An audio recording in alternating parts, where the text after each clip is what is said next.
Good morning and welcome to the debate show. I am your host BA along with James Martin and Jack Hirsch. How you gentlemen doing this morning? Hey, I'm doing well. I noticed I forgot my glasses, and that's a good thing. You want to know why? Because as you get older, your vision is supposed to get worse, but mine's getting better. Just right before the show, I noticed I didn't have it. So You're a maybe walking then bill of again, health check. sometimes I don't even want to look at you guys, and maybe this might make it easier today. Well, thanks a lot for that. I appreciate that. Yes, absolutely. I wish we had blurring on it. Right. It is the 27th of December, and we're getting into the new year. But we still have debate questions that are relative, and let's go for it. So we're going to start with the first one here. Was this just an off year for Kansas City Chiefs, or are they now a team in transition? Go ahead, Jack. Give me that one first. I think it was just an off year for the Chiefs. I expected them to take a dip this season because last year, despite their record, they were living life on the edge. They were winning close game after close game. They'd win a game on a botched snap by the Denver Broncos. They'd win a game because a receiver on the Ravens, his foot was on the line in the end zone just barely. And people keep saying, well, a win is a win. As long as they win, that's all that counts. And we heard that nonsense, but it was deceiving because when they got to the Super Bowl, they got blown out by the Philadelphia Eagles, which showed they really weren't the dominant team we were used to. But this year, they lost a lot of close games. It's the law of averages. You win a ton of close games, and it evens out. And this year, it evened out. They were a lot better team than their record indicated. Even though at the end of the season now, I don't want to say they've packed it in. They're 6-10, but even those games have been competitive outside of the fiasco with Tennessee. They're going to reset next year. They've lost their level of favoritism in the AFC, where year after year they were the favorites with the Bills and the Ravens, snipping at their heels. It won't be quite that way next year. They'll be the hunters instead of the ones being hunted, but they'll be hunters that are going to be close to catching their prey next year because they're going to have their reset, and they're going to be good regardless of whether Travis Kelce comes back or not. Okay, the Kansas City's got a pretty good defense that usually slips under the radar because of the hype around Patrick Mahomes, who'll be back from the injury. It's a question of whether he'll be there for the opening game or not, but knowing the type of competitor he is, he'll be there. The difficulties they had this year, receivers, injuries, suspensions, Rashid Rice, Xavier Worthy, they'll be ready to go. Pacheco, you have to assume is going to be healthy. And the Chiefs are going to come back. They're too talented. They're too good. They have too much of an elite coach in Andy Reid, too much of a solid program. They're going to be back contending for Super Bowl next year. Whether they get to the Super Bowl or not now is questionable. But they're certainly going to be a playoff team. They'll be back.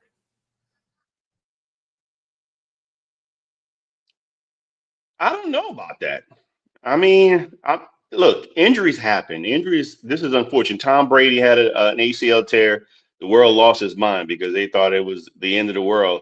And they bounced back. They did bounce back. But before this injury, Patrick Mahomes didn't look like himself. This is the guy that's thrown twice for over 5,000 yards, once for 50 touchdowns and 11 interceptions, which is unreal. And he's normally in the 4,000 yard range, and he's had great receiving options. We're talking about Tyreek Hill, and which is a stud. A guy was a major stud, and I think it was a mistake for them to let him get out of the building and not pay him. And I think it was a mistake for him to leave. You can squint. You need to put your glasses on because you're squinting even harder. Coach, I'm squinting. They won a couple of Super Bowls without him. How much a mistake? They went to a few Super Bowls without him. They did. I'm just telling you, it's going to show itself more so now that likely Travis Kelce is going to be retired. But Tyreek Hill. It does matter. It does matter. It does matter. Yeah. It does matter when you have like when Tom Brady when he before he retired and he went to Tampa Bay, he made sure to have Gronk in his back pocket and add to a lesser degree Antonio Brown. He knows where his bread was butter. I mean, if I'm getting older, and I know Patrick Mahomes is only 30. I'm not trying to compare them two at those respective junctures of their career. I'm just saying, you know, you're gonna be reliant upon some great players. And look, Joe Montana know he had Jerry Rice. Steve Young had Jerry Rice too, as well. And you got to have somebody that's going to be there, that's going to be a dominant player if you're going to be contending for Super Bowls. Even when the Patriots didn't win the Super Bowl in '07, they still had Randy Moss. They blew out. I mean, they had records that were broken. I'm just saying the numbers. When you look at Patrick Mahomes' numbers, like I said, he's been averaging close to 5,000. He's at least in the upper 4,000s. The past two seasons, I mean, unfortunately, this year he had an injury, has been in the threes. I mean, last year he was like 3,900, and he had maybe like 27 TDs to double-digit interceptions.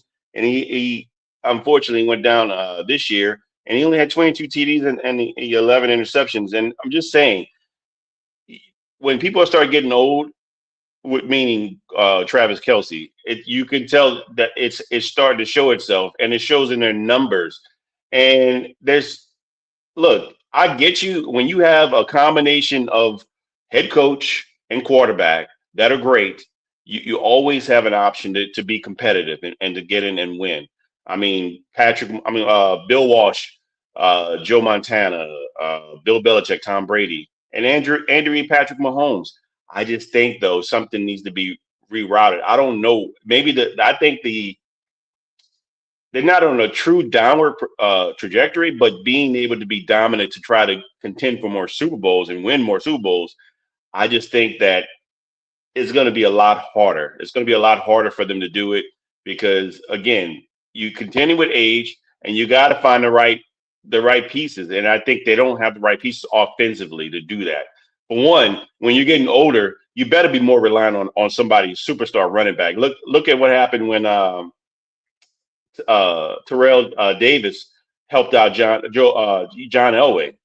Man, it was a big thing. He didn't have to throw the ball as much as he did because they had a great defense, which you need, and you need an excellent running game. And boy, was he ever a great running back. And they don't have that option in Kansas City right now. Pacheco's good. He's okay, but he's not. And first of all, he's oft injured, and he's not consistent with staying on the field.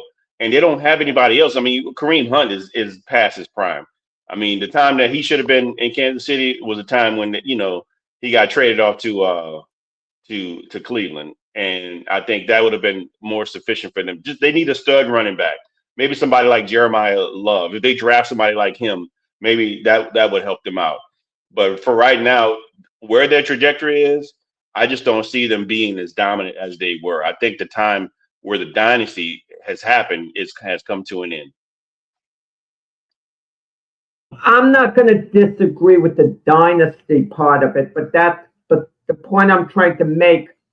The Chiefs are more likely to contend for Super Bowl berth than they are to have the type of year that they had this year. They're much more likely to be relevant in the championship picture than not. And they do have the receivers, Rashid Rice and Xavier Worthy. Nothing wrong with those guys. As far as Tyreek Hill goes, come on. I respect Tyreek Hill's talent. At one point, he was the fastest player in the NFL. But if I ask you whether Tyreek Hill is a Hall of Famer, you probably have to say no. He's a little short. Had he stayed with Kansas City, the answer would have been yes. Is that pun? No, Tyreek Hill's not a Hall of Famer. I said it's a pun regarding is he a little short.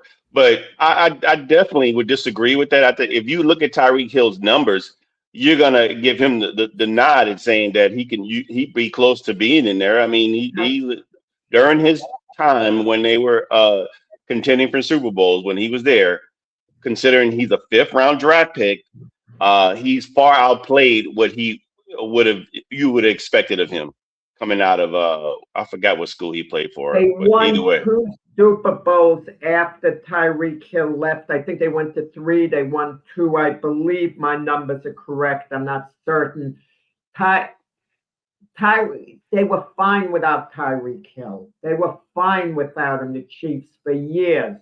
So his name shouldn't be emerging right now out of nowhere, especially since Tyreek Hill might not play another NFL game. Who knows whether another team is even going to want him. And listen, you never know. Maybe the Chiefs are going to take a look at him and they'll welcome him back on board, if they could work the money out. That wouldn't be a bad move. I think as long as Tyreek Hill would understand he'd have to be used as a complementary receiver at this point. Maybe that'll change. Maybe he'll have break out again and be very important. But maybe that's a viable fit because we don't know how Patrick Mahomes feels about him, how Andy Reid feels about him. Maybe they have a good feeling towards him and they'll welcome him back. Or maybe with all his baggage, they might feel like who needs this? I don't know.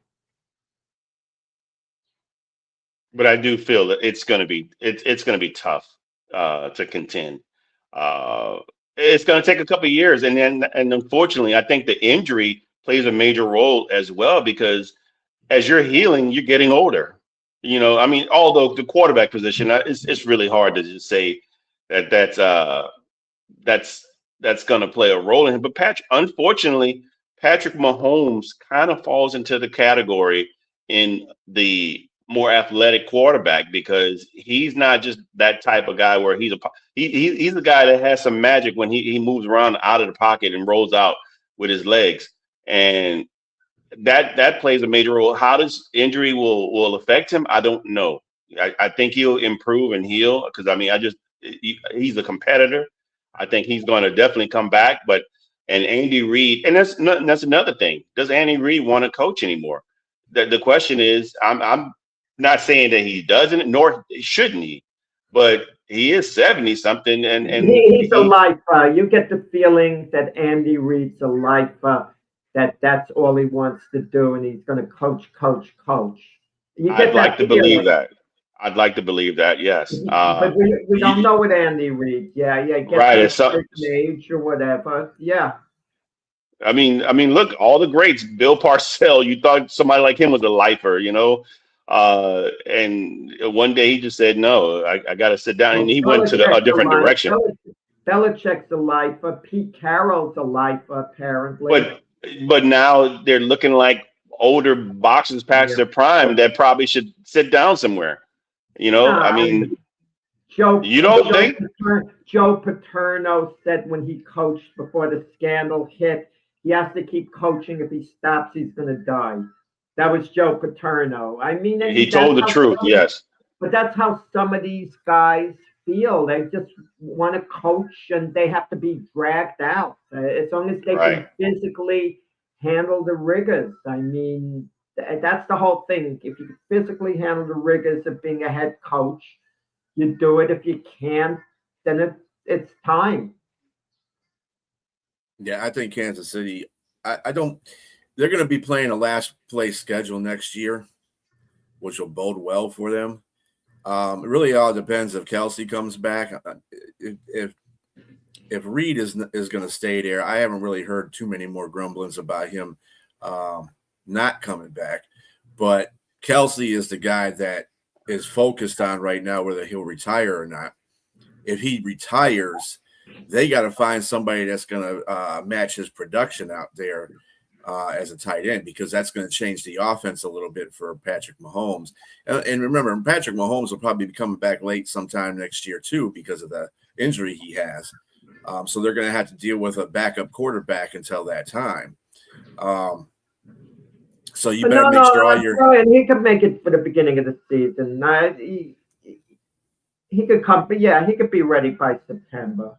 Maybe, yeah, okay. But you gotta always plan for that it might not happen that way. It depends on how people heal. I'm not saying Patrick Mahomes can't do it. He probably can, but he still have to deal with a different offense basically. And James is right to a T that the running game, they got to get a good running back in there, at least when that's above Pacheco. I love Pacheco when he got in the league, but then he just started immediately dipping downhill. And I'm not understanding that whole situation with him.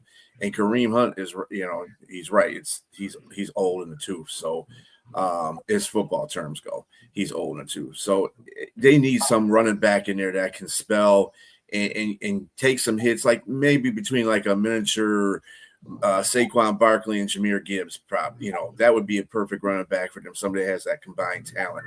But other than that, I mean, they can still get there. Like I said, they're going to have a last place schedule next year. So they're going to be playing crappy teams next year. So,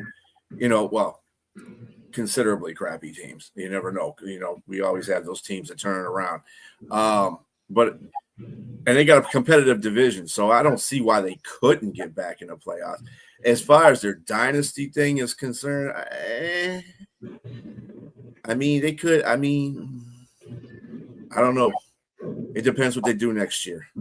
If they can rip and go into the playoffs again, I'll say that the dynasty's still alive, but they have to win a Super Bowl within the next 2 years of this turnaround, or else their dynasty is dead to me. But it is what it is. Anyway, next question here.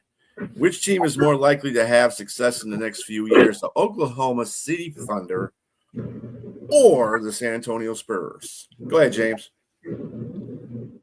This is a great question. I really love this because both these teams are very competitive. I knew going in that San Antonio was going to be a problem for teams with Victor Wembanyama and the drafts that they've been able to. I mean, successful draft picks, man. I mean, they added Stephon Castle, Dylan Harper this year.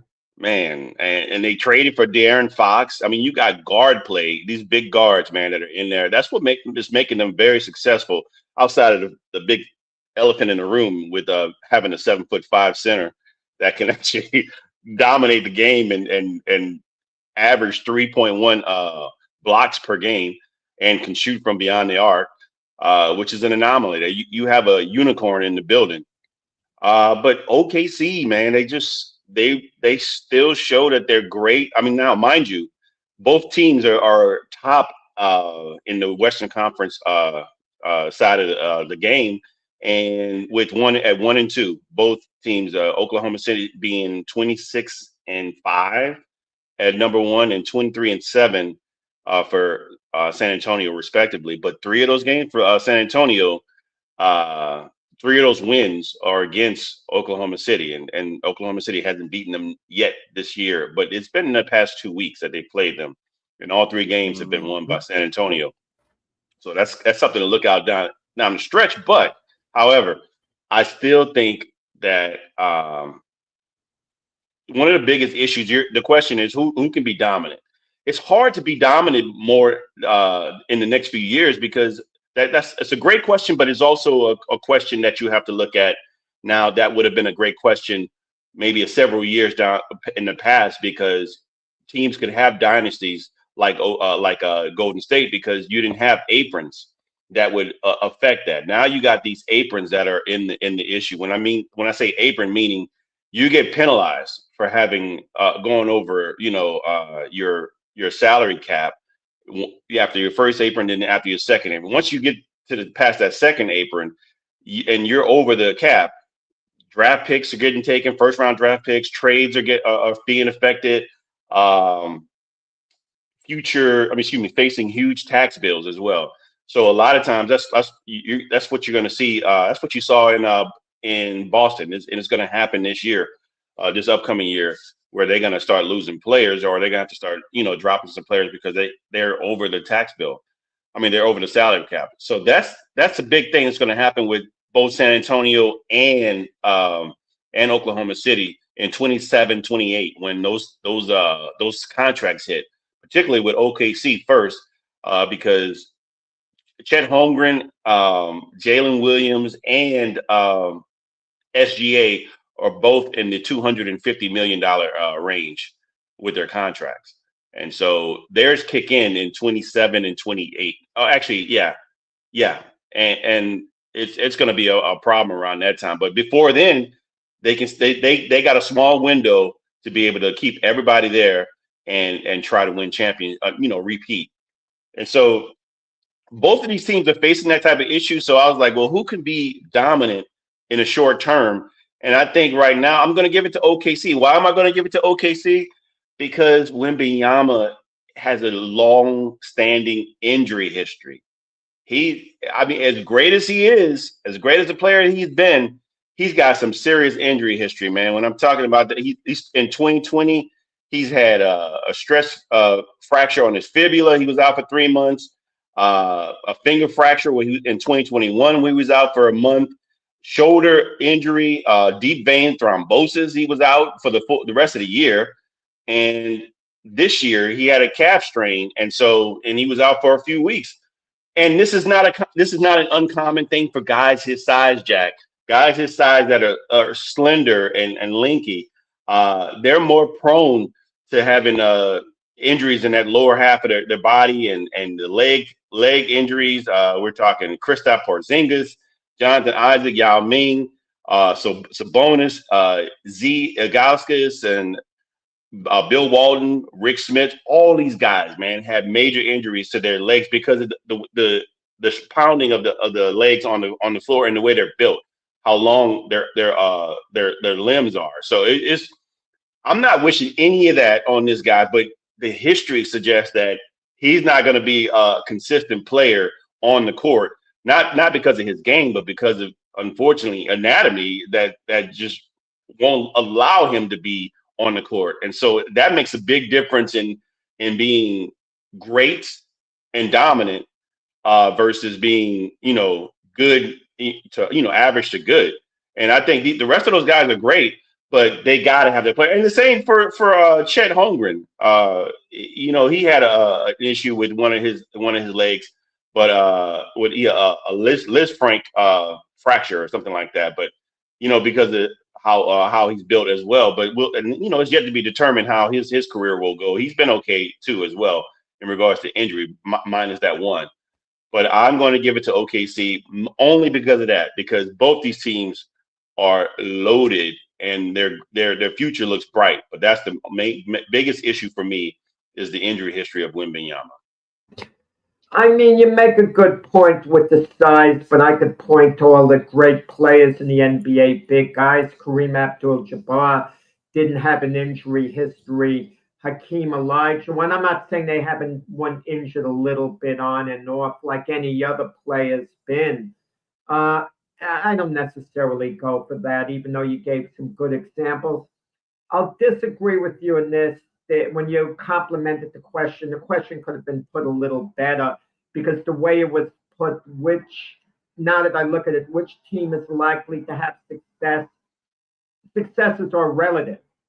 And it's an unfair question to OKC in comparison to San Antonio, because the answer then if we take the question at face value, the question is absolutely San Antonio is more likely to have success. Because if you look at this year alone, anything short of OKC winning the NBA championship is not a successful year. We could agree on that, okay? They won it last year. If they lose in the finals, no matter how they lose, it's not really a successful year per se, because they didn't repeat as champions when they had all the tools to do it.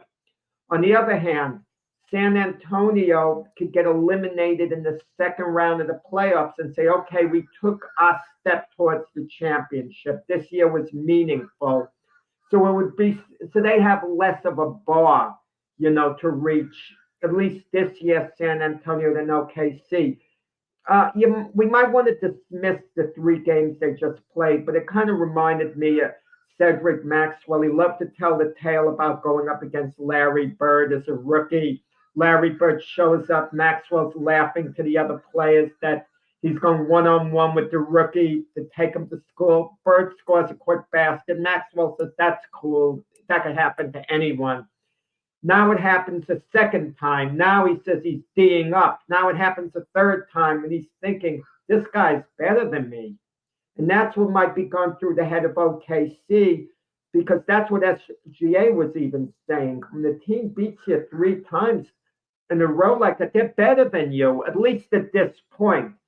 Now the burden's on OKC to regroup and get it right come playoff time. But of course, you're correct, James. If Wemby is out, all bets are off. San Antonio's not better. They've lost their favoritism. Wemby's clearly the guy going forward.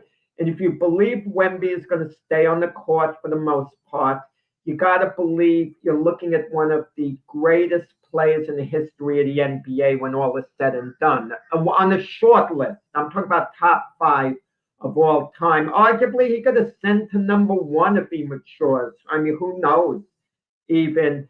And the other additions that you pointed out, with Dylan Harper, Castle and all, it's just DeAndre Fox. It just seems like this is a team that has the makings of being very special, being the next Golden State Warrior type team, having that type of success. As far as OKC goes, we thought they were going to be that team as little as a few weeks ago. They get off to a phenomenal start. They were like 20-1 or whatever. And SGA was talking about setting the NBA regular season mark for best record. And now that talk is, left. OKC's thinking of themselves as maybe the second best team in the NBA, and they're trying to right the ship. I gotta trust that Wembanyama is going to be healthy. You might be correct, James. Injuries might be an issue, but assuming, and you can't assume anything with any play I know, but assuming he's healthy, everyone takes the court for the most part. There's more upside going forward with San Antonio. I think OKC is as good as they're ever going to be. They're not going to get better. On the other hand, San Antonio is only going to get better. Yeah, the only thing I agree with most of what you said, but I mean, in regards to the injury history, it's just the evidence is just laid out. I mean, this is not something that's new to him. This is something that happened when he was in France. So I'm mentioning those years. This is time that he's missed. And people like Kristaps Porzingis, you saw what happened. I mean, what type of talent that Kristaps has, and he got to play enough. His teams weren't good. He went to the Wizards, the Hawks. He had a virus with the Celtics when they played, but he was able to take the court. It wasn't because of his big body. Look at LeBron's big body. Would anyone have thought he would last this long with his body type? Yeah, no, I mean, I agree with that. But at the same time, LeBron is a Iron Man in the gym and everything else. He took care of himself. I'm not saying these guys don't work out or anything like that, but again, we're talking about physics. The way LeBron is built versus someone like, these two guys that are 7 foot and how slender they are. It's a little different. The physics is a little different in how their body is, regarding leverage and how they move.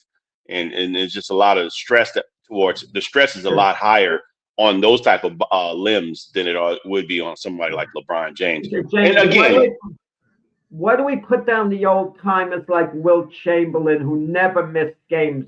He missed all of 13 minutes one season. This guy was jumping up and down constantly.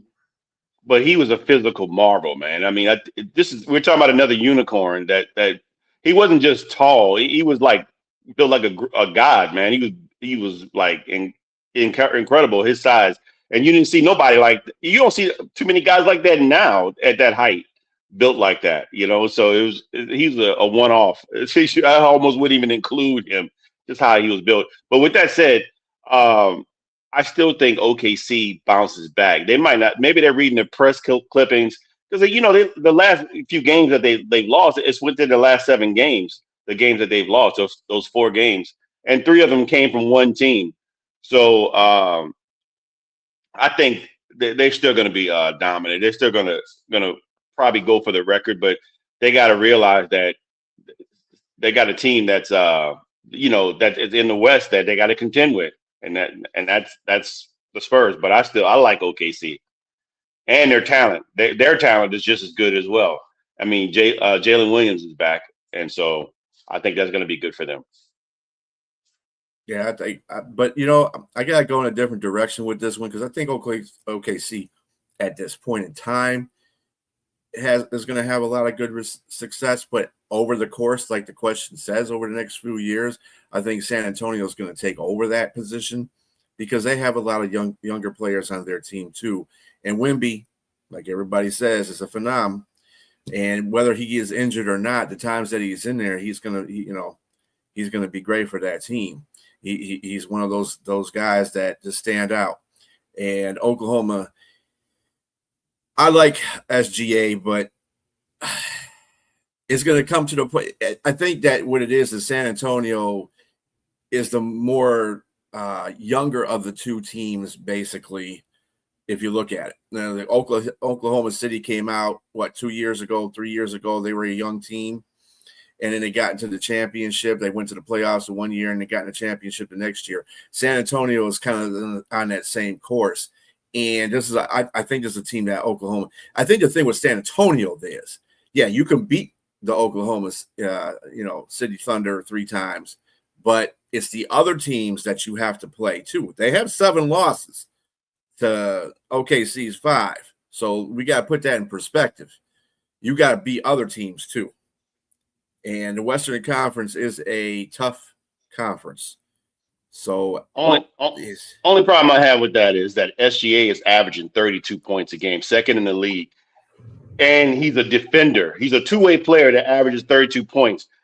A lot of people aren't giving this guy the credit that he deserves. And he kind of, to be honest with you, when I watch him play, I'm not going to take away from what Jordan was. But I kind of liken somebody like him that shoots. He don't shoot a lot of threes. He shoots in the perimeter. And he's got a high percentage of in perimeter shooting that he makes them. And he's averaging 32 points, man. And then he's got 2 players. Jalen Williams is his number 2, who's a dominant player himself he can take over when he needs to, if he needs to. But man, it's just hard. If you keep those 2 guys together, that we talk about coaching. I mean, and the coaching is great there. But we talk about 3 key players there: Chet Holmgren, Jalen Williams, and SGA. Those guys, there's a formula for winning, man. You can shake your head all you want, Jack. No, I agree. Actually agree with this point because you want to try to develop a core. I got to laugh about this. My grandson he lives in Utah. He's a big Utah Jazz fan, and he texts me a lot about the Jazz.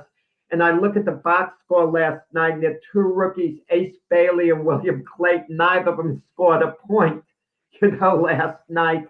And how do you not score a point between the 2 of them? And they got enough minutes.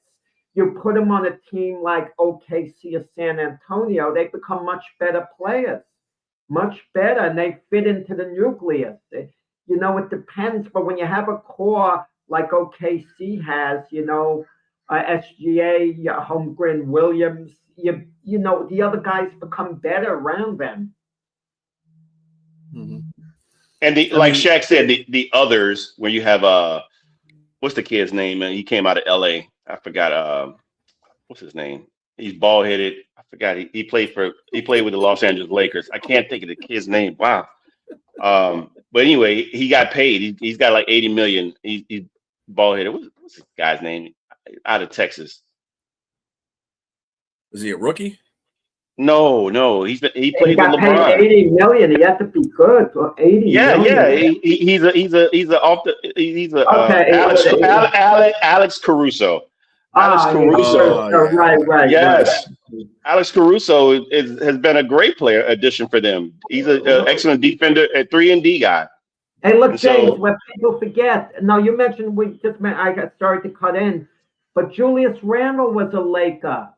And they got rid of him. Imagine they held on to Julius Randle this whole time the way they could have. You don't think some of these teams sometimes. You let a jewel get away.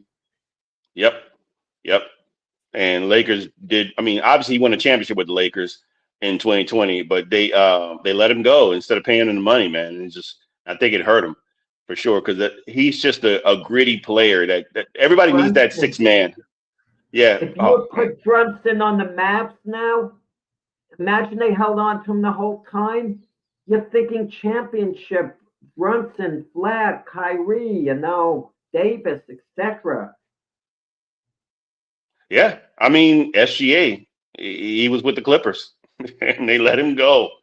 They let him go. So I mean, it's crazy stuff. Yeah, I just that's why everybody deserves to be fired in the Clipper organization. But uh, Yeah. You For know real. what is? I kind of wonder what Jeff Van Gundy's doing there as the defensive coordinator. Even though I have a hard time coming to grips with that term in basketball, Van Gundy, you would think could get a head coaching job somewhere, but he's comfortable assisting Tyronn Lue, who apparently he gets along wonderfully with. And it's a bad situation with the Clippers. I mean, you kind of wonder. I think the situation with Chris Paul is probably going to expose more than more than meets the eye. It's a lot of stuff underground. It's just not. Chris Paul, I think, was a scapegoat, even though he probably was a bit of No a one issue picked there. him up, James. Did anyone pick him up since they let him go? That's revealing in itself.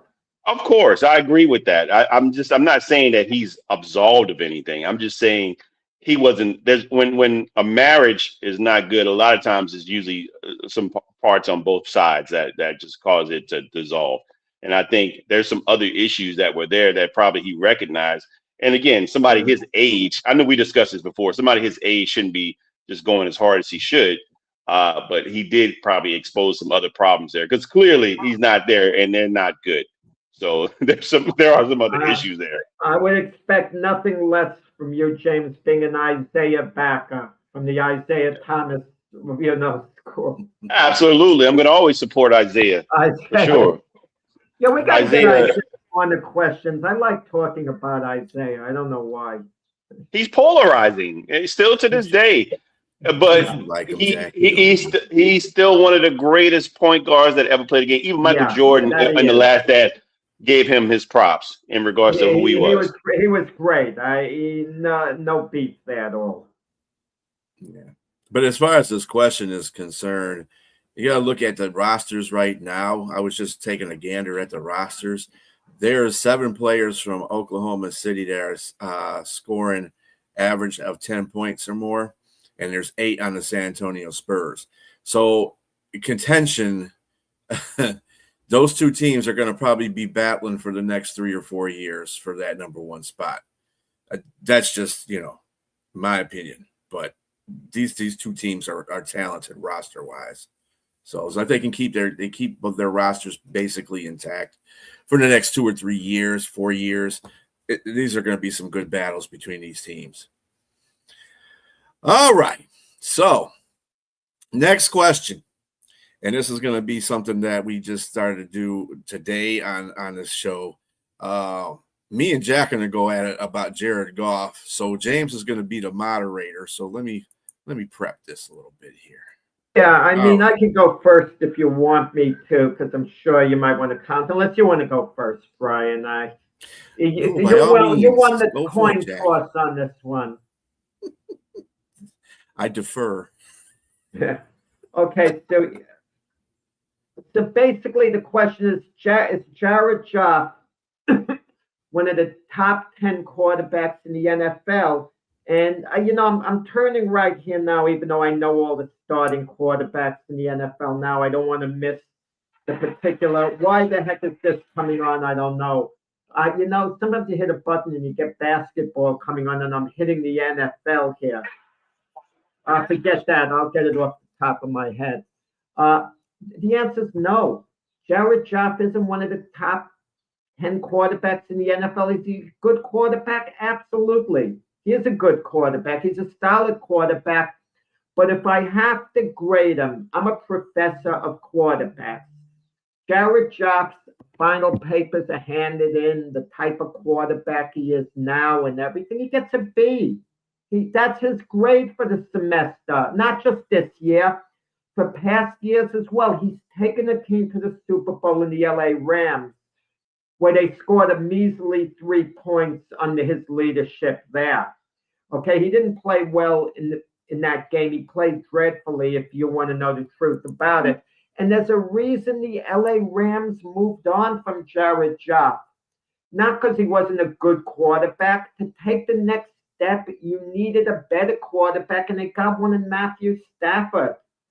And Matthew Stafford's certainly a better quarterback than Jared Goff. I mean, even you're going to agree with that on me, Brian. You have to. I mean, you know Matthew Stafford. You've seen him over the years compared to Jared Goff. If you had a choice between either guy, you know, you would take Matthew Stafford over Jared Goff, I'm sure. I mean, there are a number of other guys as well. I mean, their young quarterbacks were on the way up now. Drake May. How do you take Jared Goff over Drake May? You can't do that right now. CJ Stroud is on the rise. You don't take Jared Goff over CJ Stroud. I'll give you Caleb Williams for now because he's still making mistakes. Jared Goff is a little ahead of Caleb Williams right now. I'll even give you Jordan Love and say, you know, Jared Goff, I'll put him a little ahead of Jordan Love right now, and even Baker Mayfield. I'll give you that for the time being.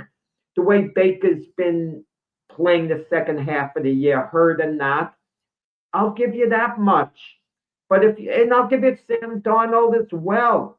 But now we look at other quarterbacks, he's certainly not ahead. He's not ahead of Dak Prescott. He's not ahead of Jalen Hurts. He's not ahead of Patrick Mahomes. He's not ahead of Joe Burrow. Lamar Jackson is hurt. He's certainly better than Jared Goff when you look at everything Lamar Jackson has heroically done. Josh Allen is miles ahead of Jared Goff. Don't even insult Josh Allen and bring him into the conversation. Or, well, Patrick Mahomes is injured right now, but come on. Don't insult Patrick Mahomes by putting Jared Goff ahead of him. Is he a top 10 quarterback? He's not ahead of Justin Herbert. No, he's not ahead of him. He's a good quarterback, Jared Goff. There's nothing wrong with falling in somewhere between 12 and 15. Nothing wrong with that at all. And I just named about 10 guys that are close to it, I think. I mean, let me see if I could get this again because this silly thing is like coming up. Wait. Let me X this off. Okay, now I can get my ear. Jack is getting KO'd by technology. I'm annoyed what happens. Okay, let me just get the standings here, and I'm going to go over team after team. I'll name the 10 guys. Drake May's ahead of him. Okay, well, let's run it by J Train as am I talking. Is that okay with you, Brian? Okay, Drake May. Would you take Drake May ahead of Jared Goff? You have a choice of a quarterback. You would. I wouldn't do it because of the he doesn't have a list of. He's a rookie, man. Second year rookie. But yeah, he's a special talent. You would take Jared if you asked me a question, if I saw him doing what Patrick Mahomes did his second year, then yes, I would take Drake May. But I don't see him doing that. I see you're taking away from the. I don't want to step on Brian's toes here, but you're taking away from what he's done overall. His overall every year in and year out, particularly in Detroit. I mean, he's carved up some defenses, man. I mean, offensively, I've seen him. I mean, accurate. My man's got 72.4%. I think he led the league with the completion percentage, and he had almost 5,000 yards thrown. So, I mean, just hard to really put. No, I'm not going to put. Can we agree? How does it sound? Can we agree that Jared Goff is going to be a quality quarterback for the next few years? Let's all agree on that. Okay. Yeah. So the quarterbacks I'm naming, even though they're young, they don't have a lot of accomplishments. Let's project what we think they're going to be the next 4 years and compare them to Jared Goff. That's what I'm doing with Drake May, how he's playing now and how he's likely to play. And you would still take Jared Goff over Drake May, you're saying? Mm-hmm. I would. Yes, because the skin's on the wall. I just think that you can't. Okay. I got a Keith Engel and myself going to follow up on the Drake May Goff thing, on you, J Train. But okay. Yeah, for sure. Okay, so let's do it. Josh Allen. Definitely Josh Allen. Come on. Yeah, if you said Jared Goff, I would turn it over to Brian. I would be done. Okay, we agree he's better than anyone on Miami. We agree he's better than anyone on the Jets. Aaron Rodgers is all going forward, and now maybe let's give Joff an edge, even though I'm not sure that Joff is better than Rodgers at this moment. But I'm willing to go ahead with that. But no, Rodgers is an older guy, now. Yeah, exactly. We're not talking about prime Rodgers. Right. We're talking about Rodgers now. Yeah, that's fair. Rodgers. Lamar Jackson rates ahead of Jared Goff. He's had injuries. Yes. He's well done. Assume he's going to come back. Joe Burrow rates ahead of him. I mean, don't tell me that Goff is on the level. I put Joe Burrow on my list. I put him ahead of. Goff is ahead of Shador Sanders. We have to. Without a doubt. Don't put any rookies up against him. Okay, Trevor Lawrence is ascending now. I think he's going to be Trevor Lawrence. But he's not. I'm not going to put him ahead of John. I think if you're talking about the next 4 years. Okay, but you don't feel that way. Okay. No. Well, let me say why. Let me say why on that. Because he's had enough years to say that he can ascend and do things, and he hasn't proven that. And he's had talent. He's had talent. That's the thing. He's had talent there. So no, I'm not going to put him ahead. CJ Stroud. No. You say, and I like CJ Stroud, but I just think he's inconsistent. He's inconsistent. He's been inconsistent. And Jared Goff isn't inconsistent. Daniel. No, he's not. Jared Goff is not inconsistent. The offensive line is inconsistent. Is there that causes some of the problems? Cam Ward. No. Okay. Okay, Denver now. No, not Bo Nix. No. Justin Herbert. No. I got him two people behind him on my top 10. I got Justin Herbert behind him. You have Jared Goff over Justin Herbert. Yes. Man, I'm missing something at Patrick Mahomes. Oh, definitely Mahomes. Come on. Yeah, I think we have 4. Jalen Hurts. Believe it or not, I got Jalen Hurts behind Jared Goff. I got to throw in the towel, but I'll finish up anyway. Dak Prescott. I got Prescott ahead of Jared Goff. So what do we have? We have about 4, 5. I lost count here. Jaden Daniels. Behind him. Second-year quarterback. Come on. Yeah. So the next few years, you would rather have Goff than Jaden Daniels. He's only 31. That's not the question. The question is he is in the top 10. That's the question. I disagree with you guys. We could keep going on and on. I mean, Brock Purdy. I got Goff ahead of Purdy. Okay, so you're obviously very high on Matthew Stafford. Matthew Stafford ahead. I got him ahead. We're talking about top 10. I got Matthew Stafford ahead. Hey, Baker Mayfield. Yes. I got Baker Mayfield behind him. Okay, Young with Carolina. Oh, man. Oh, are you kidding me? Come on. I got Goff. Your boy Kirk Cousins. No. Yeah. No. Okay, so that's based on Sam Darnold. No. Okay, so you according to you, James, you not only have Jared Goff as a top 10 quarterback, I think the numbers say you have him number 5.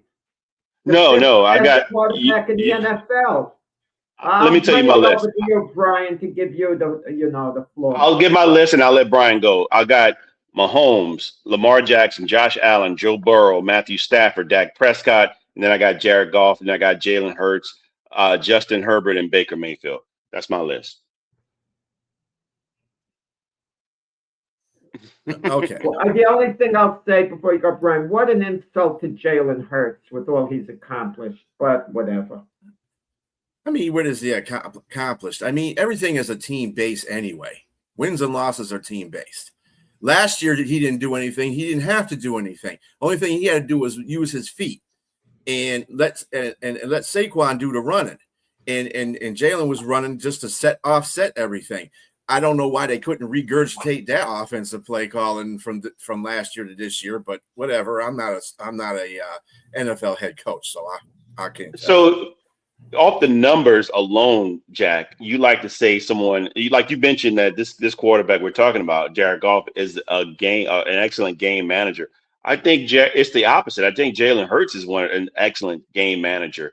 His numbers stay tight and close to the vest. I mean, they're not.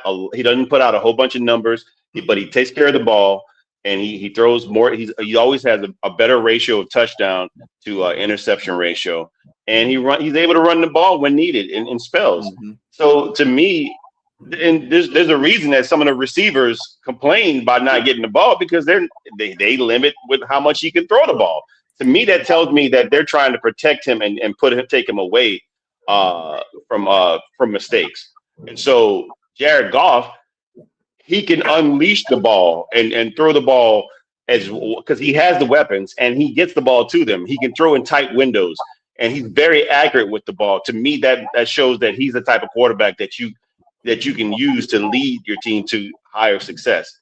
And I think part of it, the reason that they haven't succeeded is their offensive line interiorly. And to me, in my opinion, the offensive coordinator this particular season, the play calling has been suspect. And so I definitely the success has been there for Jared Goff. And I'm a firm player to say that I didn't like him in LA and I thought he was okay. But then when he came to Detroit and started showing not only success, he started showing that he was better than what he was in LA. I think, yeah, he deserves his credit and his due. And I had to give it to him. He got it from me. Well, the debate just went near. But anyway, let me get into this for you, Jack. I'm a stat guy, kind of like James is down there. Okay, so this is what Jared Goff has done over the last 5 years in Detroit compared to the rest of the quarterbacks in the NFL. In the last 5 years, Jared Goff is second in passing yards. The only person above him is Patrick Mahomes. Goff is fifth in completion with 67.8. The four quarterbacks above him, Burrow, Tua, Geno, and Kyler, amazingly enough. Goff is third in TDs with 148, behind guess who? Allen and Mahomes. Goff is fourth in rating with 100.9. Purdy is above them. Burrow and Jackson are all above him in that. Goff is seventh in getting sacked with 158, along with Mayfield, Herbert, Smith, Wilson, Burrow, and Hurts. So that tells you the offensive lines ain't exactly what they are. This year, second most TDs in his career this season. Second best rating of his career this season. Sacked 36 times, most in his career this season. Second most completion at 68.3 this season. And he don't have an offensive line that he had in the last 2 years. So if you can tell me that Goff is not a top 10 quarterback based off those, and that's without an offensive line. People say, oh, he can't do nothing without an offensive line, and they come after him and blah, blah, blah. Any quarterback is going to be succumbed under pressure anytime. Now, I'm not saying like this Minnesota game is a set that people are always, well, he can't get the job done when he needs the job done. Well, dude, he threw 3 touchdowns and threw for almost 300 and something yards against Pittsburgh in a game they had to win as well, but they didn't win. It ain't nothing. It's got those kind of things on. Goff is handling his business this year. And all the years that he's been in Detroit, he's handling his business. Now, Washington last year definitely was his fault. Okay, not going to take that. I can't even defend that. But the year before, when they went to San Francisco, it wasn't his fault that his quarterbacks had dropped. As a matter of fact, when they played the Patriots in LA, you said he played a bad game. He didn't play a bad game. He had a whole bunch of receivers dropping balls when they shouldn't be dropping balls. In fact, the one receiver that was there that year that was dropping balls was the same receiver, Josh Reynolds, just dropping balls in the end zone when they played the Patriots. He dropped a touchdown in the end zone, if you remember that game. So, no, I'm not. Goff is a good quarterback. Is he better than Stafford? Is he better than in Mahomes and Burrow? No, I don't. That's why I say he's like a top 5 quarterback, top 6 quarterback, somewhere around there. I put him in that category. But and then people say, well, why did they trade Goff out of the Rams and get in Stafford? Like Stafford, okay. I love Stafford. Stafford's my guy. He's always been my guy. But the fact that you telling me that because Goff went to a Super Bowl with the Rams, but he's all of a sudden can't get it done, and Stafford can all of a sudden get it, and he had never been to a Super, he's never gotten, well, because of the teams around him, he's never been able to get the Lions to the Super Bowl. But all of a sudden, he's a superstar quarterback that's going to come to the Rams and save everybody. Get out of here. When he got to the Rams, okay, the Rams also added a whole bunch of players on their team. Defensively, as a matter of fact, Von Miller was put on that team. They already had Jalen Ramsey. You got to remember they got Odell Beckham in that year. So it was like that team was set up for them. They had a great offensive line, a pretty good running game, and their defense was stellar. You got to remember that also Stafford threw 17 interceptions that year. 6 of them were returned for touchdowns. But your team, if you got a good team around you, you can come back from that. That's just that. Goff has a good team, but there's setbacks that they have been having every year. Like last year, they got everywhere they wanted to be at. I can't apologize for Goff last year. I can't. I can not sit here and coat that with butter because it ain't gonna work. But the year before that, when they were 14-3, nobody thought they were going to get an NFC conference, and they got there. And they damn near took out San Francisco in the first half. It was the second half that bit them. So again, Super Bowl rings are a team accolade. Super Bowl rings are important. Damon, come on. Regardless of that point, stats get you to get Super Bowl rings. Okay. It's a team thing. And people have to start realizing that about quarterbacks. It's teams that don't put wins and losses on a quarterback. It ain't the quarterback's responsibility to always win the game. You got to have a defense. That's why you have a defense.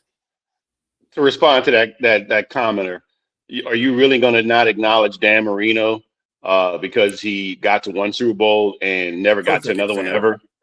Come on. Perfect example. So you're going to poo-poo Dan Marino and John Elway. I consider him one of the best quarterbacks ever to play the game because the dude took all these teams to the Super Bowl without knowing nobody knows their damn receivers half the time. They had no running game. Their offensive line was pretty stellar, and he took them to the Super Bowl only to get blown out by NFC teams because NFC teams back in the day were running teams. You had to run to beat them. They had good run and good defenses, and that's what killed. And AFC was a passing league at that time. So when he got a running back, guess what happened? They won 2 Super Bowls in a row. How about that? So it takes a team to win and have accolades. Quarterback, we're talking about individually during a season. He's a top 10 quarterback. I don't care what nobody says. All right. They do this stuff to Lions quarterbacks all the time. I had to defend the same thing with Stafford when he was playing here. I said, this dude is absolutely a phenomenal quarterback. He's just on the wrong team because they don't want to build around him. And that's what happened. Now they have a team that they build around Goff. Goff is doing absolutely well with this year, not included, but he still put up career numbers this year. And he should have been in a Pro Bowl, especially over Sam Darnold. But of course, it's about winning teams and all that BS. It's politics suck in the NFL. But anyway, that's my proof to the top 10 tier. I think he should be top 10. And I switched the Goff and Dak around there, James, but I think he's a little bit better than Dak. But yeah, we're on the same page in that. Your list is about as close to mine as mine. So I don't know what you're doing, Jack. I don't know. I don't know what you're looking at, Jack, out there on Sundays. We've run out of time. The final whistle went. We shook Yeah. hands on the field, and yeah, we're good though. But yeah, that's why I saved that for last because I figured that was going to be, Anyway, thank you all out there. Damon, thank you for being in the comments. And thank you, Richard, for showing up too. Everybody out there that listened and saw us, have a great rest of your day. Catch us tomorrow morning at 8 o'clock for the big football show. Me, Jack, James, and Keith. Have a great And Sonia. Oh, yeah, Sonia might pop up. Yeah, that's iffy. But anyway, she might pop up. She might have a guest role. But anyway, everybody have a great rest of your day. See you tomorrow.